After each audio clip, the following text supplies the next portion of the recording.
le problème qu'on avait entre nous a été expié. Est-ce que vous comprenez ça? Amen. C'est un exemple par rapport à ce terme que nous sommes en train de voir. Et si vous vous souvenez de l'histoire de l'homme qui voulait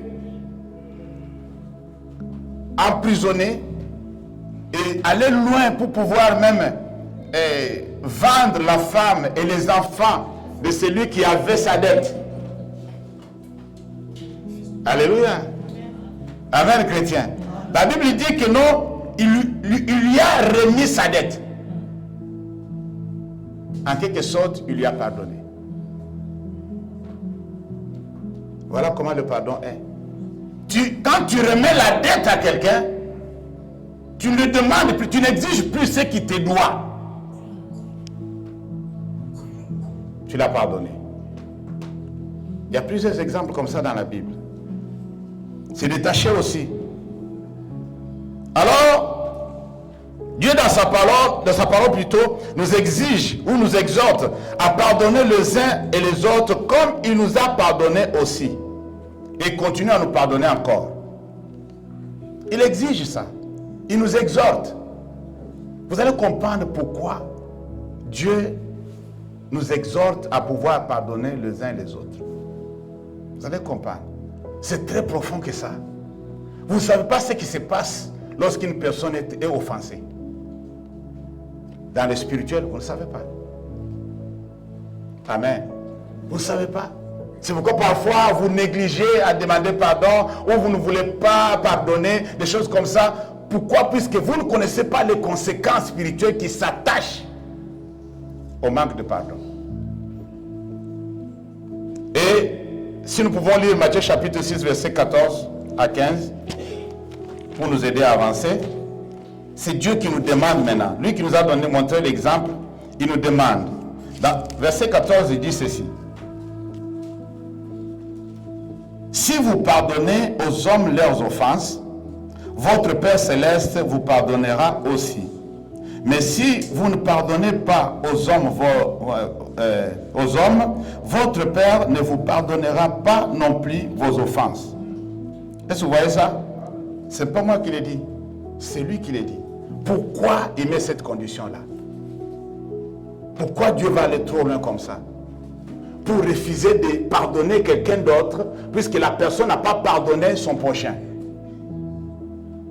Ajoutons avec Ephésiens chapitre 4. Avant d'expliquer.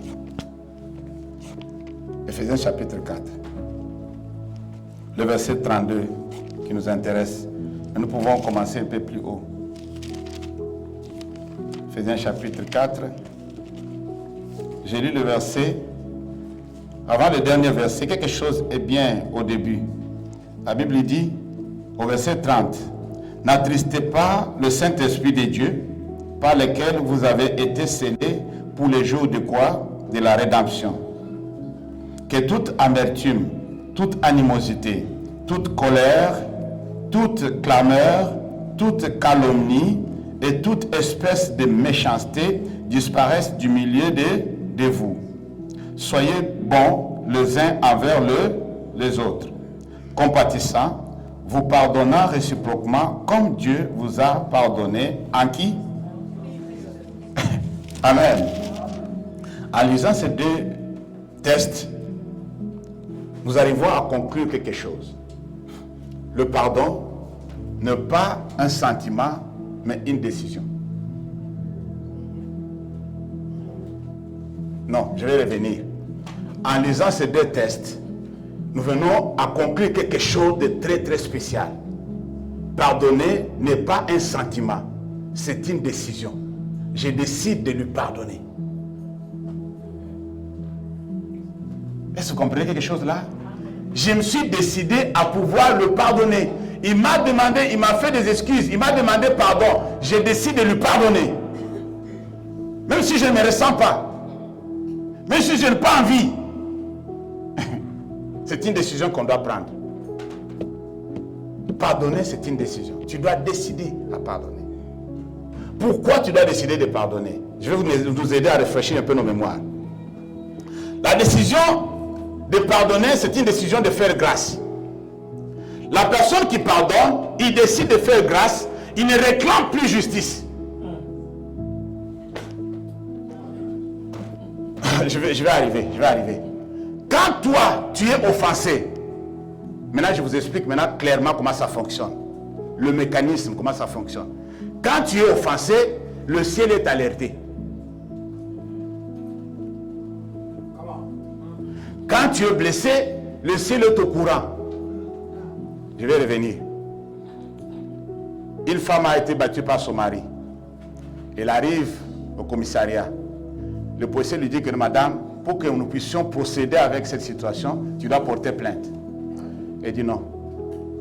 Je ne vais pas porter plainte. Je lui pardonne. Et lorsque toi tu es offensé, que tu ne veux pas, pourquoi la personne porte plainte? Il veut la justice, non? Il réclame justice. Il faut que la personne qui m'a offensé, qui m'a fait du mal, paye pour ce qu'il a fait. Là, il n'y a pas question de grâce. Amen. Revenons maintenant, si le monde le fait comme ça, revenons maintenant à Dieu. Vous les chrétiens, surtout vous les chrétiens, vous portez plainte au ciel tous les jours, sans le savoir. Vous portez plainte, c'est automatique. Comment Dieu a su que vous n'avez pas pardonné l'autre? Tu ne peux pas poser la question. Toi, tu n'as pas dit à Dieu, tu n'es pas parti en prière pour dire, Seigneur, regarde ce que Michel m'a fait. Tu n'as rien dit. Tu as été offensé. Tu es resté dans ton coin. Et Dieu dit à Michel, tu dois pardonner. Mais comment Dieu a su que Michel a été offensé?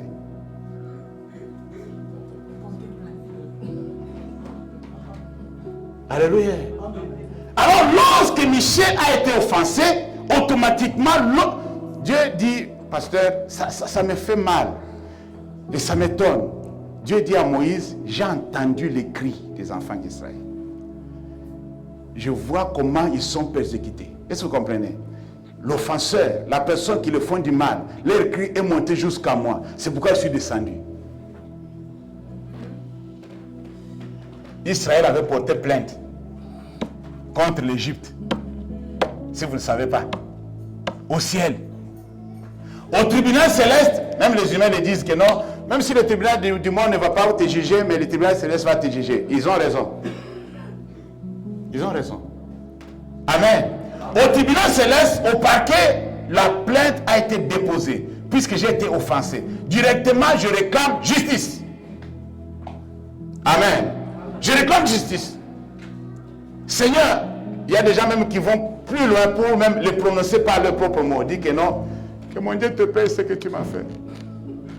Vous avez déjà entendu quelqu'un dire comme ça? Hein? Avant que tu le dises, le ciel est au courant que tu as été offensé. Tu as été blessé. Tu es touché.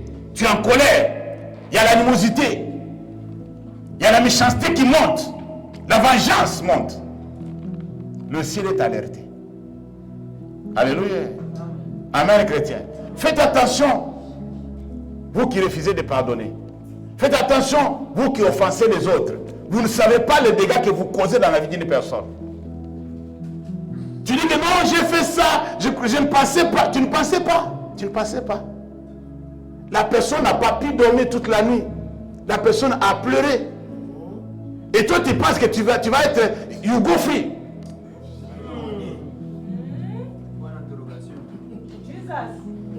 Amen, chrétien. Même si la personne n'a pas dit ça à Dieu, mais le fait que la personne a été touchée au plus profond de lui, le ciel est alerté.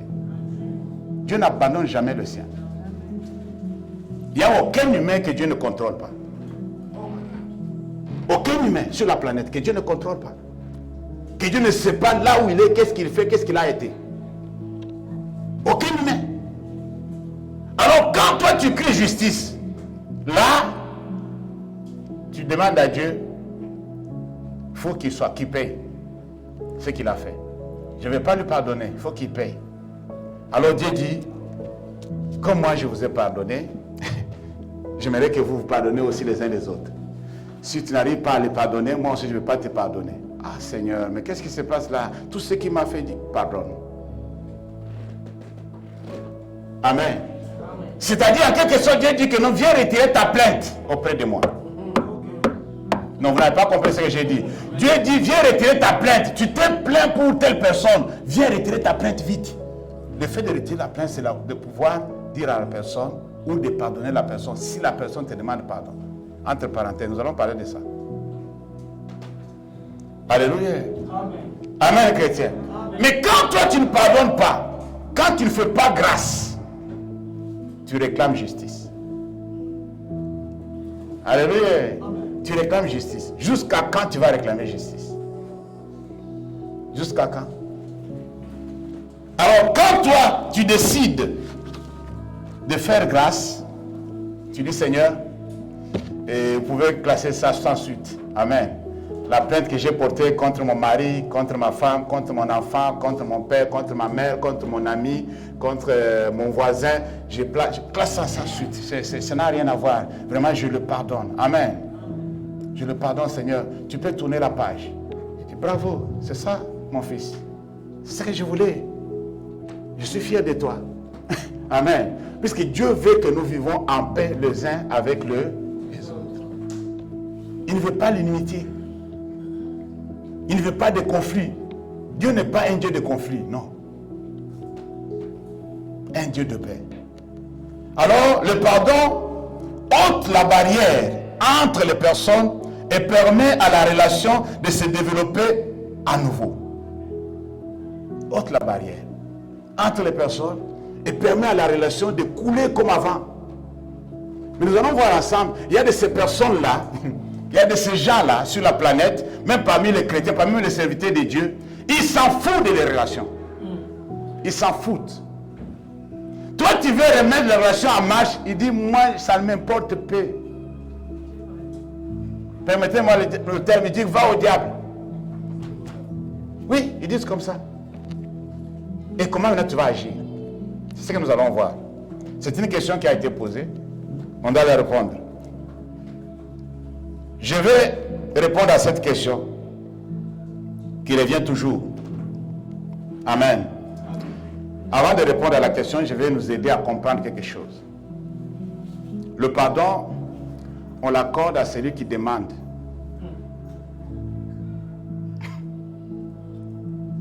Celui qui confesse ses péchés obtient miséricorde. La Bible dit, nous devons confesser les péchés les uns les autres. Est-ce que c'est moi qui l'ai dit? C'est-à-dire, le péché que j'ai commis contre Blanche, je vais confesser. Et la réponse que j'attends d'elle, c'est de me pardonner. Si moi je n'ai pas confessé mes péchés à Blanche, comment Blanche peut me pardonner? Parce que parfois on place la barre trop haut pour dire que non, le chrétien, tu dois pardonner automatiquement. On va aller doucement. On va aller doucement. Vous allez voir que ce n'est pas si facile que ça. Ce n'est pas si facile que ça.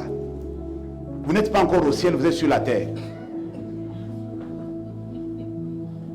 Amen. Ce n'est pas si facile que ça.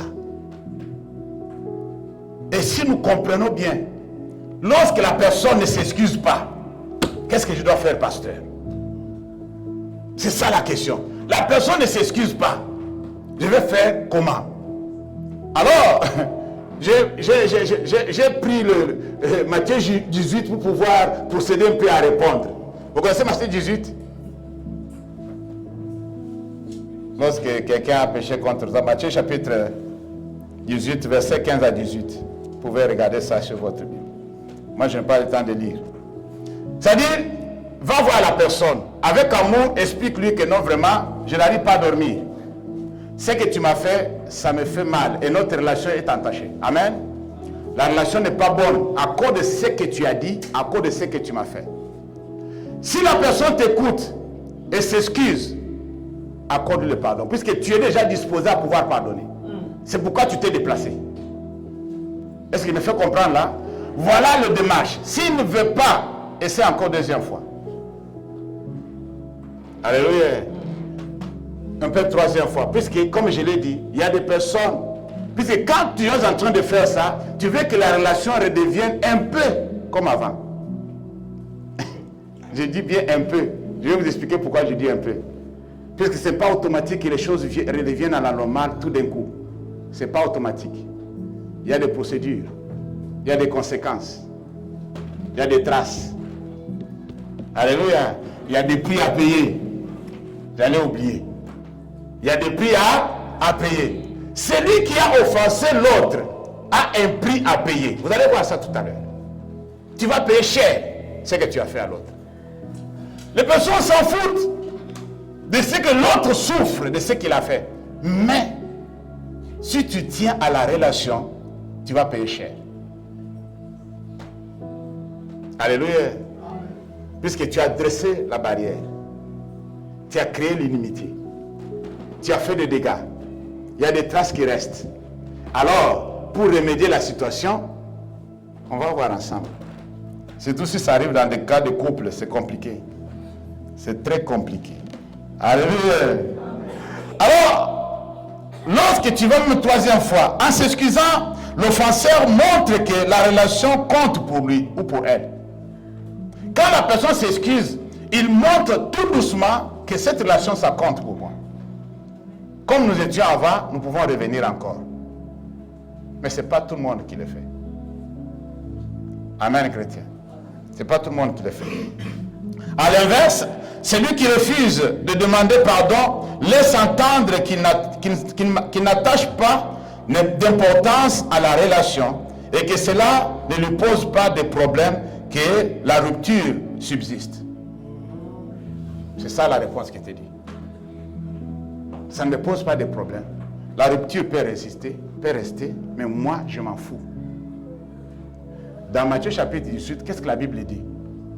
Tu vas aller voir, il ne veut pas. Tu appelles quelqu'un d'autre, il va aller voir, il ne veut pas. Tu vois que ça vient trop, tu appelles l'église, tu dis vraiment l'église. Vous devez remédier à ces situations. S'il n'écoute pas l'église, tu le considères comme qui? La rupture est consommée.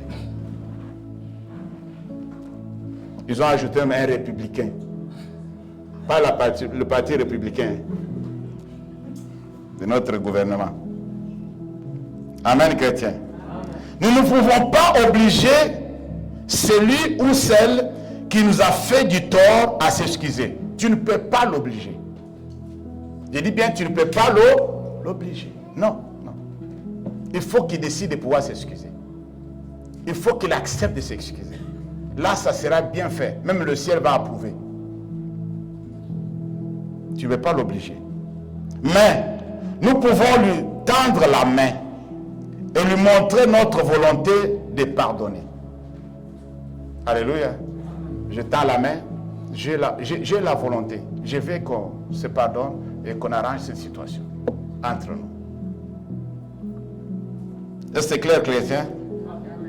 Si en fin de compte, il ou elle ne désire pas la réconciliation, nous devons l'abandonner à Dieu. J'ai dit quoi? L'abandonner à Dieu. Là, tu vas aller voir maintenant Dieu. Je sais que la plainte a été déposée ici. Amen. Là, tu vas maintenant tout droit dire à Dieu, Seigneur, je ne veux pas que cela me soit redemandé à mon compte. Je ne veux pas que je sois dans ces problèmes. Je viens maintenant te dire, Seigneur, ce dossier-là, vous-même décidez. Le ciel décide pour ce cas-là. J'abandonne ça entre les mains de Dieu. Est-ce que vous comprenez? Et de même que notre blessure et notre ressentiment, c'est-à-dire nous avons été blessés, nous ressentons quelque chose qui monte. Seigneur, aide-moi. Alléluia. J'abandonne ça entre les mains de Dieu. J'ai été blessé, mais je ne peux pas me guérir moi-même. Cette blessure intérieure, vous savez ça, non? Aucun médecin ne peut pas guérir ces blessures pareilles. Alors toi, tu vas dire à Dieu, j'abandonne. Et la personne qui ne veut pas s'excuser, et ma blessure, et mes ressentiments, puisque nous allons voir ça, ça remonte toujours. Ça vient toujours. Parfois, quand ça vient, tu commences à pleurer. Nous allons expliquer ça. Alors, pour terminer, ne laissons pas son refus de voir le problème en face nous gâcher la vie. S'il vous plaît. Tu n'es pas né seulement pour ça. Tu n'es pas dans le monde à cause de cette personne-là. Son refus de s'excuser ne peut pas gâcher toute ta vie. Ne laisse pas ça à personne. comme il a refusé de s'excuser, et toi aussi tu gâches ta vie à cause de cette histoire. Non. Dieu ne te donnera pas, n'applaudira pas pour toi. Tu dois vivre. Tu dois continuer à vivre. J'ai posé la question ici un jour à l'église. Est-ce que vous vous souvenez des gens, un à un, depuis que tu as été conscient ou consciente, qu'on se moque de toi, on t'injurie, on t'insulte? Tu peux me citer les noms de tous ceux qui t'ont insulté ou injurié dans la vie? Dis-moi, si tu es capable. Alléluia. Au fur et à mesure que tu avances, ça passe. Alléluia. Les gens continuent toujours à t'insulter, à t'injurier, à te frapper. Moi, je ne me souviens plus les grands qui m'ont déjà frappé quand j'étais petit. Je ne me souviens plus de leur nom. Dans ma famille, même, j'ai été frappé. Mes parents m'ont frappé, mes grands frères. Moi, je suis le plus petit, mais tous ces grands-là, ils m'ont corrigé. Amen. Combien de fois ma grande sœur m'a chicoté? Je ne sais plus combien de fois. Si je ne pardonne pas, c'est un travail inutile. Alléluia. Amen, Amen chrétien. Amen. Ça, c'était une parenthèse qu'on a ouverte, on l'a fermée par la grâce de Dieu. S'il y a des questions, on prendra après. Amen. Peut-être nous allons comprendre un peu le mot pardon par ce que nous allons expliquer. Premier point. Le pardon ne détruit pas les souvenirs. Le fait d'être pardonné ou le fait de pardonner, ça ne détruit pas les souvenirs. Nous les chrétiens, nous avons quelque chose que moi je n'approuve pas, que nous disons souvent que non, si tu n'as pas oublié, c'est que tu n'as pas pardonné. Cette phrase est fausse. Amen. Ah ouais, mais si tu n'as pas oublié, Fatih, c'est que tu n'as pas pardonné. Fatih n'est pas un robot. Fatih n'est pas programmé. Fatih vit. Vous savez comment, vous connaissez comment Dieu a fait l'homme? Vous ne connaissez pas. J'ai toujours dit ici, quand tu vois une personne créée à l'image de Dieu, commence à t'émerveiller, dis waouh! Voilà ce que Dieu est capable de faire. Un homme intelligent comme ça, un homme sage comme ça. Est-ce que vous comprenez? Mais vous vous exclamez pour des immeubles. Les immeubles, ça va s'écrouler. C'est les hommes qui ont fait ça. Mais ce que Dieu a fait est complexe et compliqué. Alléluia. Nous allons un peu comprendre quelque chose ensemble. Vous savez, les psychologues nous disent quelque chose que dans le, on appelle ça psychisme. Dans le, je vais l'expliquer. C'est la structure mentale de l'homme. Vous voyez, la structure, c'est que structure mentale. C'est-à-dire là où tu emmagasines, tu encaisses, tu dégages, tout ça. Dans le psychisme de l'homme, il y a deux compartiments. Amen. Il y a le conscient et l'inconscient. Alléluia. Le conscient, c'est cet endroit-là, ou cet compartiment où je suis capable, là où je suis dans le conscient, de vous expliquer ce que je vois et ce qui m'entoure et ce qui se fait autour de moi. Je peux vous rassurer que non, là où je suis debout. C'est dans ma conscience. Dans le conscient, je peux vous dire que non, là où je suis debout. Et c'est vrai, je suis debout. Vrai ou faux? Et là où je suis, je peux vous dire tout ce que je vois autour de moi et tous les bruits que j'entends. Je peux expliquer même à quelqu'un qui est loin. Que je suis au milieu de la foule. Je vois telle chose, je vois telle personne. D'ailleurs, telle est à côté de moi. Je te le passe. Ça, c'est le conscient. Je peux expliquer, je peux m'exprimer, je peux vous dire tout ce qui se passe ici. Donner même des couleurs, tout ça, puisque j'ai tous les sens qui fonctionnent. Est-ce que vous comprenez? Mais dans l'inconscient, c'est différent. Tu me poses la question de savoir, par exemple, parce que qu'est-ce que tu avais pris comme petit déjeuner ce matin? Ce n'est pas devant moi. Ce n'est pas dans la présence. Ce n'est pas dans la conscience. Est-ce que vous comprenez? C'est dans l'inconscient. Alors dans l'inconscient, je suis obligé d'aller fouiller dans mon inconscient pour te dire que ce matin, j'avais pris du croissant avec du lait. Non, vous n'avez pas compris. Il y a des types de choses chez les psychiatres que vous ne comprenez pas, parce que les spécialistes comprennent ça facilement. C'est scientifiquement approuvé. C'est-à-dire qu'il y a le conscient et l'inconscient. Amen.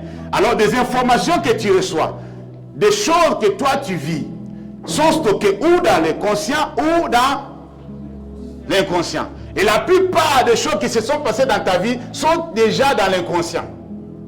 Et dans l'inconscient, tu as la possibilité de fouiller. Il y a des gens qui sont capables, comme ma femme.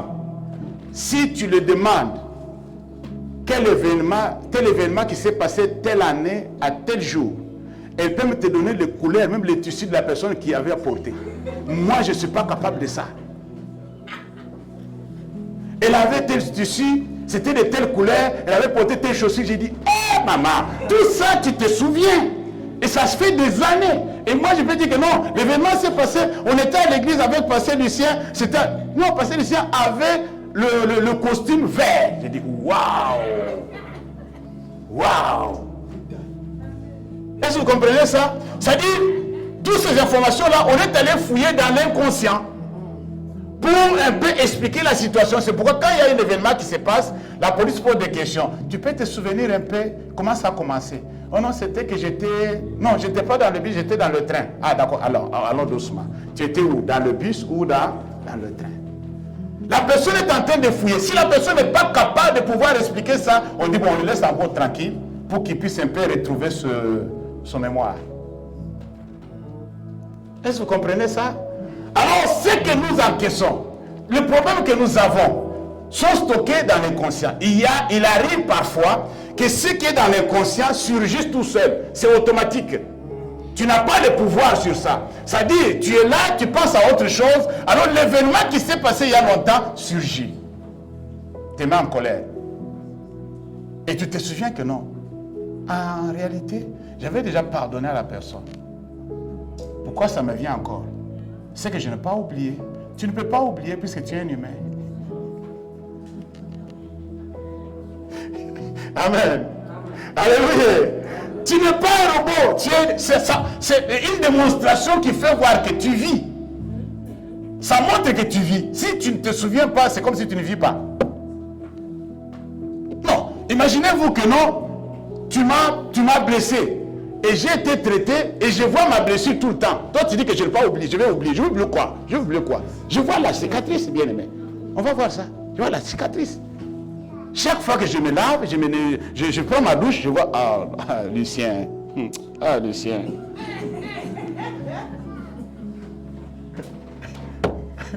Alléluia. Ah là, tout ça c'est Lucien. Ah, Lucien. Ah, Lucien, ce garçon vraiment, Lucien. Qu'est-ce qu'il m'a fait ce jour-là? C'est pas que je n'ai pas pardonné. Même le ciel sait que j'ai pardonné. Mais ce que je vais vous faire comprendre, c'est que les souvenirs ne disparaissent pas automatiquement. On vit, bien aimé. On est des humains. Tu peux aller chercher ça, comme tu ne peux pas aller chercher, mais ça peut venir tout seul. Et quand ça vient, la plupart des fois, ça te fait pleurer. Tu es touché comme au premier jour. Ça arrive comme ça. Chaque fois que je vois cet homme-là, je ne sais pas ce que je peux dire. Je ne peux pas expliquer ce que je ressens. Amen. Mais le chrétien commence à se condamner. Mais Seigneur, mais j'avais pardonné, non? Merci beaucoup pour cet exemple. Je vais le dire avec le micro. Ah non, ne fais pas ça, pasteur. Je vais le dire avec le micro. Si toutes les femmes violées, permettez-moi le terme, ils ont dans leur façon de voir l'homme un violent. J'ai rencontré une femme qui m'a dit, pasteur, moi, je sais que vous nous aidez, vous nous exhortez à pouvoir nous remarier ou se marier, mais je n'ai pas une bonne image de l'homme. Ça m'a fait mal. J'ai dit, ma soeur, même moi qui suis devant toi, elle a dit, oui, pasteur. Elle a été franche avec moi. Même toi aussi. Je n'ai pas une bonne image de l'homme. Ce que l'homme m'a fait, je vois tous les hommes pareils. Il est là. Un petit qui travaille avec lui, qui lui dit que moi je ne veux pas me marier. Il dit pourquoi petit tu dis ça? Tu as encore 25 ans. 25 ans. Il dit ce que j'ai vu ma mère faire à mon père, ça ne me donne pas envie de se marier. Est-ce que vous comprenez? Vous voyez les dégâts que vous causez? Vous voyez des traces que vous laissez? Et vous disiez à une personne comme ça d'oublier. Mais il faut que Dieu intervienne. Non, soyez quand même humains quand même. Soyez humains. Alors il faut que ceux qui offensent prennent leurs dispositions. Arrêtez d'offenser les autres. Vous ne savez pas ce que vous allez causer dans le futur. Non, c'est pas possible ça. Tu es à l'aise en train d'offenser les gens puisque la Bible a dit que non, cette fois, s'il vient demander pardon, cette fois, il faut pardonner. Arrêtez ces conneries-là. Et vous le faites exprès. Amen. Vous le faites exprès. Oh non, je lui ai demandé pardon, il ne veut pas me pardonner. Toi, tu as fait ça, sachant que tu viendrais demander pardon. Bien-aimé, soyons quand même sincères. Tu as fait ça, tu as prémédité l'affaire. Même la justice condamne ça. Tu as bien préparé ça. Pour à la fin dire, oh non, je suis désolé et pardonne-moi. Et de toute façon, il faut qu'il me pardonne. De toute façon. De toute façon. Tu parles de toute façon, là c'est facile. Non, mettons-nous d'abord dans la peau de l'autre. Pour comprendre un peu ce qu'il vit, ce qu'il ressent. Toi, tu es peut-être libre dans tes pensées, mais tu ne sais pas ce que l'autre est en train de vivre. Le pardon ne détruit pas des souvenirs. Amen. Ça ne détruit pas des souvenirs. Mais qu'est-ce que je dois faire? Amen. Qu'est-ce que je dois faire? Si cela vient souvent, si cela surgit, comment réagir face à ces souvenirs douloureux? C'est ça la question. Je vous encourage à les apporter à Dieu et à lui dire, Père, tu sais que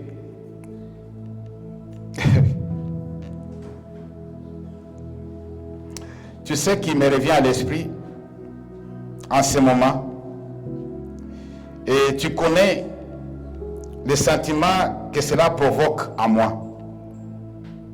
Mais je te remercie de ce que tout cela a pu être pardonné. Amen. Quand ça revient, tu expliques la situation à Dieu. En ce moment ici, quelque chose me revient à l'esprit par rapport à un événement passé. Et je ressens les mêmes douleurs. Amen. Et mes larmes coulent encore. Parce que chaque fois que ça vient, ça me blesse encore davantage. Mais tu sais, Seigneur, que cette affaire a été pardonnée. Amen. C'est-à-dire, j'ai retiré ma plainte il y a longtemps. Maintenant, montre-moi, je t'en prie, ce que je pourrais faire aujourd'hui pour que ma relation avec la personne puisse redevenir normale. Que Dieu te montre. Cela te pousse à prier. Amen. Cela te pousse à faire quoi? À prier. Ça, c'est la part de la personne qui a été offensée. J'ai pardonné, mais je n'ai pas oublié. Dans mon esprit, ça revient encore. Seigneur, aide-moi. Demande aide à Dieu. Personne d'autre ne peut toucher là où l'homme ne peut pas toucher. Amen. Sa main n'est pas courte. Il est capable de réparer ce qui a été endommagé en toi. Il est capable de bander des plaies que le médecin ne peut pas bander. Je vous dis la vérité. C'est notre secours à tous. C'est pourquoi nous venons à lui. Quand je serai blessé, offensé, je vais me réfugier auprès de lui. Je ne dois pas crier vengeance, mais je vais me réfugier auprès de lui. Je dis, Seigneur, aide-moi. Tu m'as demandé de pardonner, j'ai pardonné. Mais cet événement ne me quitte pas. Alléluia. Ces souvenirs surgissent encore. Aide-moi à pouvoir m'en débarrasser. Dis-moi ce que je dois faire. Je veux que cette relation-là ne soit pas entachée toujours avec... Puisque quand je vois toujours cette personne, surtout si la personne est de la famille, c'est compliqué. Si c'est une personne de loin, tu dis que non, bon, je ne le verrai plus jamais, il est parti, moi je suis parti. Mais si la personne est avec toi, vit avec toi, comment tu vas faire? Alléluia. C'est pas facile, bien-aimé. Alors, en priant ainsi, vous confirmez votre décision de pardonner. Là, vous confirmez. Vous manifestez le désir de voir votre amour pour le prochain grandir encore. Amen.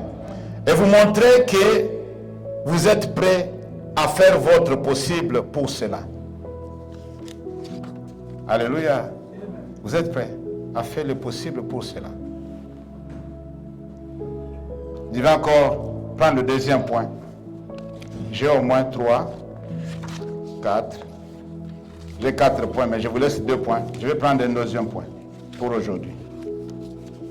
Le premier point était que les souvenirs ne disparaissent pas comme ça. Deuxième point.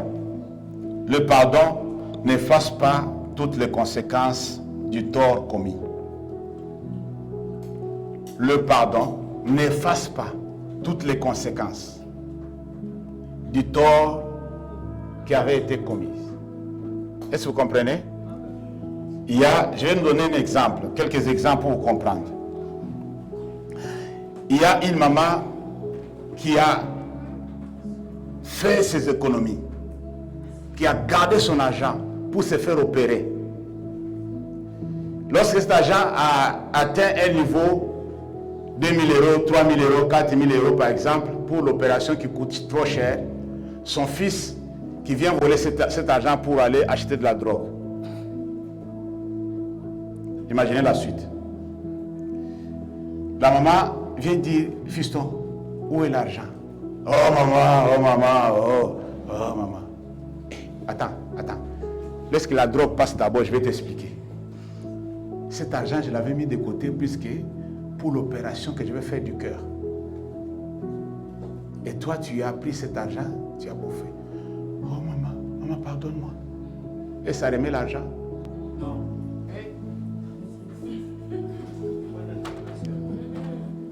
Maman, je suis désolé. Maman, je ne veux plus. Maman, pardon. Si je savais que je n'allais pas prendre cet argent-là. Maman, pardon. Maman dit, je te pardonne mon fils, mais l'opération.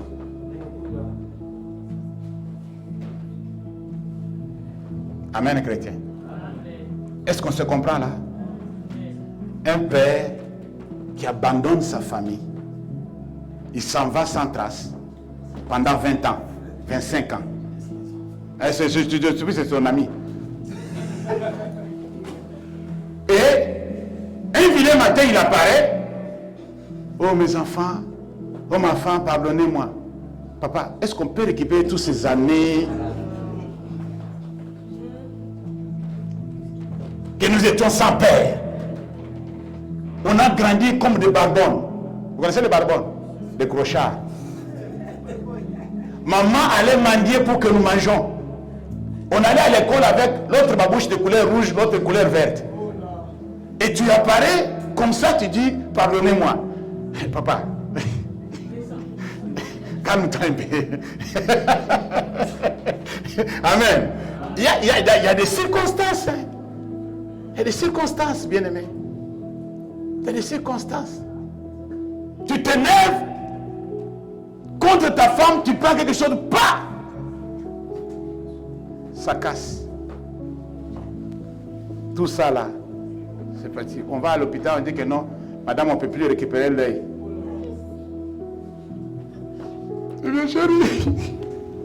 Ah, chérie. Ah, tiens, attends.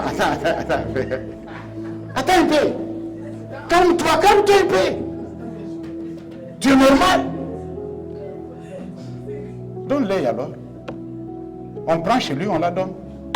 On prend chez toi plutôt, on la donne. Alléluia. Non, il y a des choses. On te demande pardon, mais tu pleures avant de pardonner. Tu pleures, tu dis Seigneur, je veux pardonner, mais je n'arrive pas. C'est pas facile, bien aimé. Rentre dans la peau de l'autre. Les conséquences le pardon n'efface pas. Le pardon n'efface pas. C'est une décision que tu as prise pour pardonner, puisque tu vas arranger. Notre Dieu nous a demandé, puisque Dieu veut la paix. Mais les conséquences seront là, devant toi.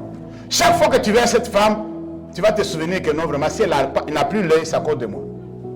Tu vas voir ça. Tu vas voir ça.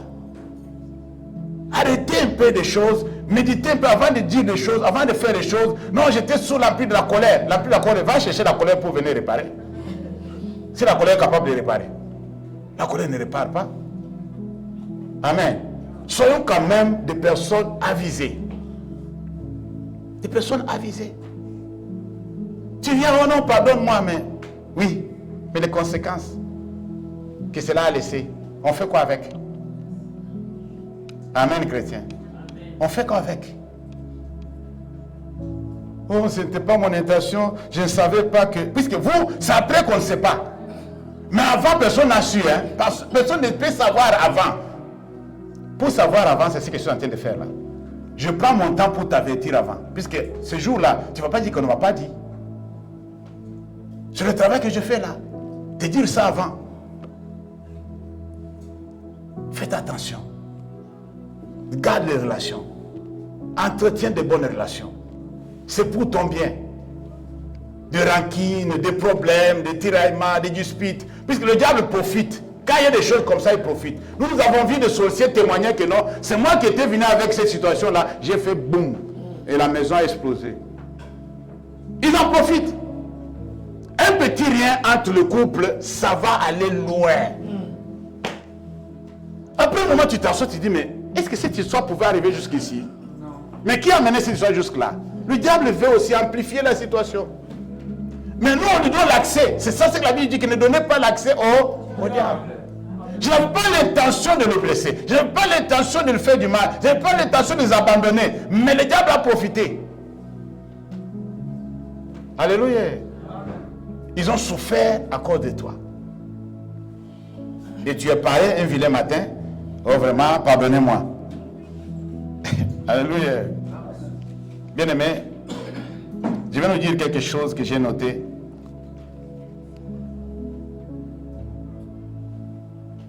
Puisque les préjudices que nous causons dans la vie des gens, que ce soit physique ou moral ou spirituel, ne peut être réparé par les humains. C'est difficile. Les dégâts que nous causons, puisque vous savez, c'est l'homme un peu complexe. L'homme, la façon dont il est composé, il est fait, tout ça, tout ce qui a été fait, aucun homme n'a intervenu pour pouvoir faire l'homme. Amen. C'est Dieu qui l'a fait. C'est Dieu qui sait qu'est-ce qu'il a fait pour ça, pour ça, pour ça. On nous donne seulement des récits que non, il a créé, il a pris la poussière, il l'a fabriqué, il a fait, il a soufflé, ça est devenu. Mais la personne qu'on a soufflé, il n'est pas comme le sable. Si tu le vois comme ça, c'est quelqu'un de différent. Et notre peau est unique. Même si on peut travailler dans le laboratoire, on ne peut pas arriver à ce niveau-là. Amen. Et le dégât que vous causez dans l'homme, ils ne sont pas réparés par l'homme. Faites attention. Les dégâts causés dans la voiture, le mécanicien peut réparer. Voilà, puis c'est celui qui connaît la voiture. Mais les dégâts que nous causons dans les humains ne sont pas capables de réparer. Je vous dis la vérité. Il faut que le Créateur lui-même puisse intervenir. Nos actes et nos paroles ont des conséquences. Amen. Nos actes et nos paroles ont de quoi? Des conséquences. Un comportement positif engendre des conséquences positives. Un comportement positif engendre des conséquences positives. Un mauvais comportement a des conséquences négatives. Est-ce que vous comprenez ça? Ne résiste pas à avoir un comportement négatif. Ne continue pas à le faire, puisque tu vas payer. On verra le frais prochainement. Et celles-ci ne disparaissent pas complètement, même si le pardon est accordé. Des traces des comportements négatifs ces traces-là ne disparaissent pas complètement, même si le pardon a été accordé. Alors ne dis pas à ton prochain, ouais, si tu m'avais pardonné, puisqu'il y a des gens aussi, entre parenthèses, chaque fois il y a quelque chose qui surgit, il se rappelle de ce qui s'est passé avant. C'est là, ça c'est pas un bon comportement. C'est-à-dire, lui va fouiller dans son inconscient, quoi. Il va fouiller par force pour te dire que non. Tu te souviens l'année passée ce que tu avais fait? Oh, ça c'est pas comme ça qu'il faut se comporter. Ça vraiment, entre nous, mettons ça de côté. C'est pas quelque chose de nouveau arrive, toi tu rappelles à l'autre ce qui s'est passé avant. Non. Ça tu n'as pas pardonné. Ça je te le dis. Tu n'as pas pardonné. Amen. Si toi tu rappelles à la personne ce qui s'est passé, c'est que tu n'as pas pardonné. Moi j'ai parlé dans le sens où cela surgit encore. Tu te souviens. C'est toi qui te souviens. Mais tu n'as pas dit à quelqu'un. Est-ce qu'on se comprend là? Tu n'as pas dit à quelqu'un, mais je me souviens quand même de ce qui s'est passé. Seigneur, aide-moi à oublier ça. Mais si toi, tu es là, hé Maggie, on dirait que tu fais ça. Tu sais ce que tu avais fait? Ah, pourquoi tu me rappelles tout ça? Si vraiment tu m'avais pardonné. Est-ce que vous comprenez? Et Maggie va dire, mais en réalité, elle ne m'a pas pardonné. Il ne m'a pas pardonné puisqu'il me rappelle encore ce qui s'est passé. Ça, c'est un comportement que nous avons, que nous ne pouvons pas approuver. Si tu rappelles à quelqu'un ce qui s'est passé, c'est que tu n'as pas pardonné. J'ai dit, si tu te souviens, ce n'est pas un péché. Non, vous n'avez pas compris. Je vais me faire comprendre. C'est-à-dire, si tu te souviens, toi-même, sans rappeler à Maggie ce qu'elle avait fait, c'est autre chose. Mais si toi, tu te rappelles, ou bien